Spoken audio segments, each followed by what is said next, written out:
खुलुमबाय लोगोफोर गिबियावनो बयखौबो आंनि दिनैनि गोदान मोनसे भिडिअआव बयखौबो बरायबावबाय स' ओमफ्राय आं दिनै ब्लग भिडिअ जानाय नङा आरो दिनैनि भिडिअआ आं नोंथांमोननो नायबाय थादो लोगोफोर नै आंजों लोगोसे बेफोर दङ नैबे जाहैबाय आपेल बिनिफ्राय नै आंगुर दं ओमफ्राय नै बियो बैग्रि फिथाइ बियो ओमफ्राय बिनिफ्राय खमला फिथाइ थाइसे दं आं नोंथांमोननो बे फिथाइनि टेस्टिफोरखौ जानानै खोन्थागोन आरो बबे फिथाइफ्रा माबायदि गोदै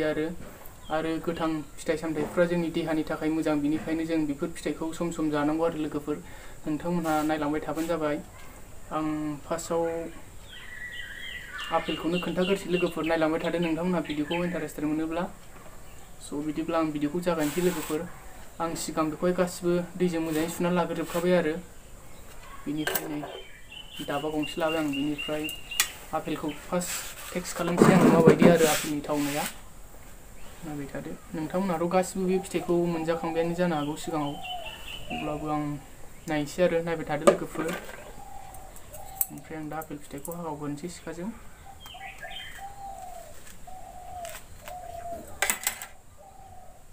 नै आपेलखौ हाखावबाय आङो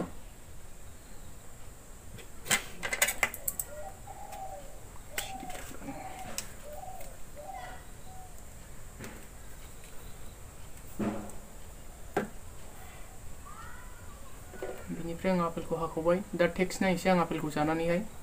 माबायदि गोथाव गोदै दंना गैया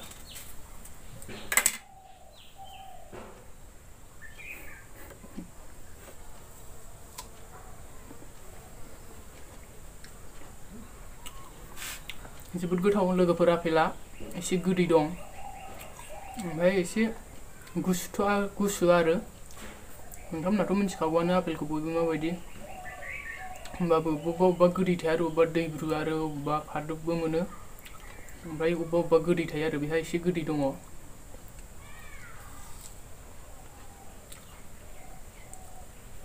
ओमफ्राय दानिया बे जाथ'बाय लोगोफोर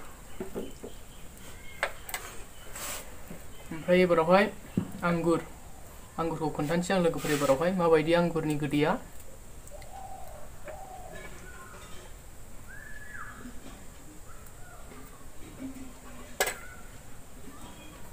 आंगुर जानोसै आं एबारावहाय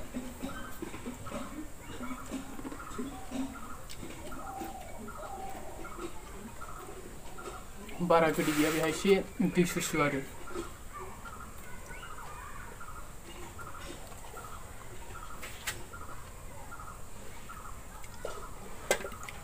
बिनि उनाव बैग्रि जानोसै आं एबाराव बैग्रि फिथाइ बेयो नै बे फिथाइफ्रा लोगोफोर जोंहानि न'नि नङा दै आं बाजारावसो लाबोदों आरो नोंथांमोनहा नायबाय थादो जोंनाव मोना बिदिखौहाय न'आवहाय गैया आरो बिफां गैया थारमाने आं बेखौ बाजारावसो बायनानै लाबोदों सिखाजों हानसै आं दा बियो सालान बैग्रिबाबो थारमाने गिदिर नङा आरो बेनिफ्राय मोनसे डिजाइन दंबावोना बेनिफ्राय गिदिरसिन बेयो मोनसे फिसा डिजाइन गैया होमबा बेसो आरो बियो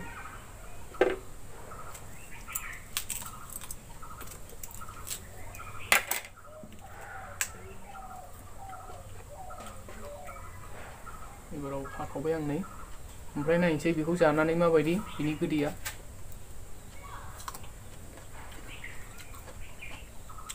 बरिया गोथाव लोगोफोर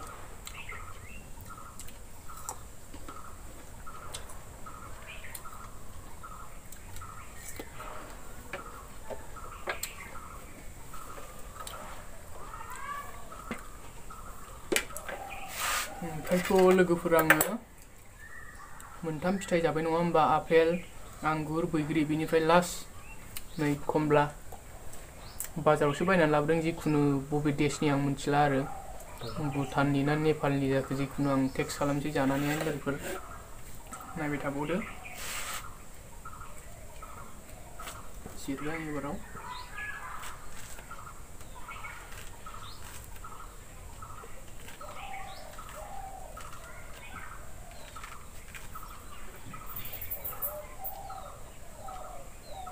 जिरबाय नै आं बारा साइज नङा नै सिङावहाय जिरनानै नायनायसै र' जानानै माबायदि गोदै दंना गैया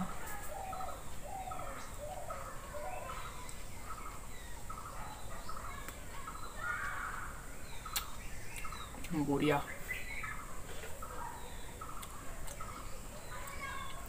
गोदै दं एसे लोगोफोर बांद्राय माने इसिबां माने